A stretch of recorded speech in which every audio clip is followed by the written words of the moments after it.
O corpo humano é incrivelmente complexo e repleto de mistérios fascinantes. Hoje, gostaríamos de compartilhar algumas curiosidades sobre o corpo humano que talvez você ainda não conheça. Aqui estão 7 curiosidades rápidas que vão te surpreender. Vamos conferir. Se realmente precisasse aquecer uma chaleira de café sem o uso de fogo ou fontes de calor convencionais, e optasse por aquecê-la apenas gritando, é verdade que seria possível, mas levaria um tempo considerável.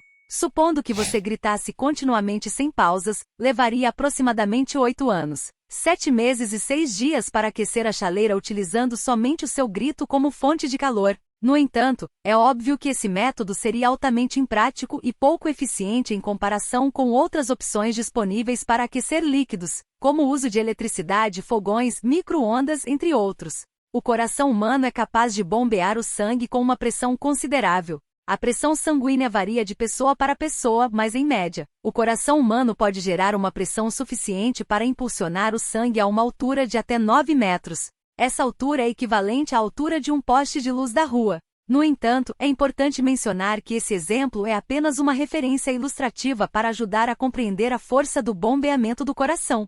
É interessante notar que as crianças tendem a rir com mais frequência do que os adultos. Enquanto uma pessoa adulta ri em média cerca de 15 vezes por dia, uma criança pode rir aproximadamente 400 vezes por dia. Essa diferença é significativa, representando cerca de 25 vezes mais risadas em média para as crianças em comparação com os adultos. Existem várias razões para essa disparidade. As crianças são naturalmente mais curiosas, menos inibidas e têm uma visão de mundo mais leve, o que as torna mais propensas a encontrar humor nas situações cotidianas. Além disso, o riso é uma forma de expressão emocional e socialmente contagiosa, e as interações com outras crianças e adultos podem estimular ainda mais suas risadas. Ao nascermos, possuímos aproximadamente 300 ossos em nosso corpo. No entanto, à medida que crescemos e nos desenvolvemos, alguns desses ossos se fundem naturalmente, resultando em um número menor de ossos na fase adulta. Na idade adulta, o corpo humano geralmente possui cerca de 206 ossos.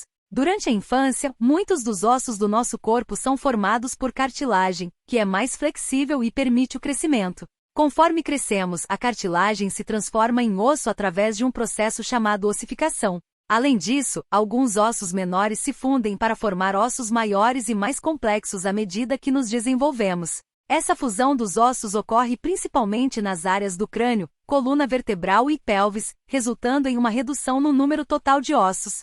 Essa mudança é uma parte normal do desenvolvimento humano e contribui para a estrutura e função adequadas do corpo na fase adulta. O soluço é de fato um espasmo involuntário do diafragma, o músculo responsável pela respiração. Normalmente, um episódio de soluço dura apenas alguns segundos a alguns minutos e pode ocorrer de 5 a 25 vezes em um período curto de tempo. No entanto, casos raros e extremos de soluço prolongado foram registrados. Existem relatos de pessoas que sofreram de soluços persistentes por longos períodos de tempo. O recorde conhecido é de uma pessoa que teve soluço contínuo por incríveis 57 anos. Esse caso extremo é chamado de soluço crônico e é extremamente raro. Geralmente, o soluço crônico é uma condição médica complexa que requer avaliação e tratamento adequados por profissionais de saúde. O esquecimento ocorre quando não exercitamos ou revisamos regularmente aquilo que aprendemos. Esse fenômeno é conhecido como curva do esquecimento e foi estudado pelo psicólogo alemão Hermann Ebbinghaus. Segundo a curva do esquecimento, podemos esquecer cerca de 25% do que aprendemos em até 6 horas, aproximadamente 33% em 24 horas e em 6 meses, podemos esquecer cerca de 90% do conteúdo. Esses números são estimativas gerais e podem variar de pessoa para pessoa, dependendo de vários fatores, como a importância do material, a forma como foi aprendido e a prática de revisão.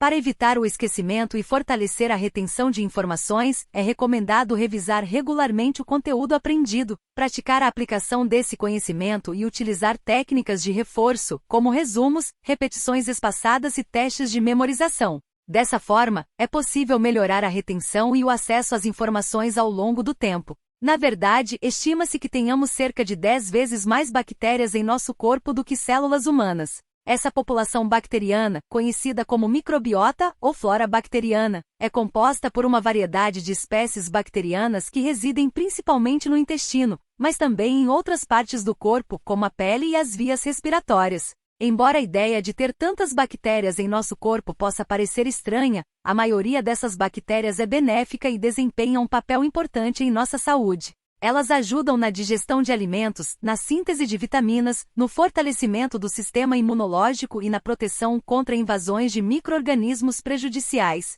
Além disso, a microbiota desempenha um papel fundamental na manutenção do equilíbrio e bem-estar geral do organismo. Embora seja difícil estimar o peso total das bactérias presentes em nosso corpo, alguns estudos sugerem que o peso médio dessas bactérias pode chegar a cerca de 2 quilos. É importante ressaltar que esse peso pode variar consideravelmente de pessoa para pessoa e ao longo da vida, além de depender de vários fatores, como a dieta e o estilo de vida. Em resumo, as bactérias que habitam nosso corpo são uma parte essencial de nossa saúde e bem-estar, desempenhando uma variedade de funções vitais para o funcionamento adequado do organismo.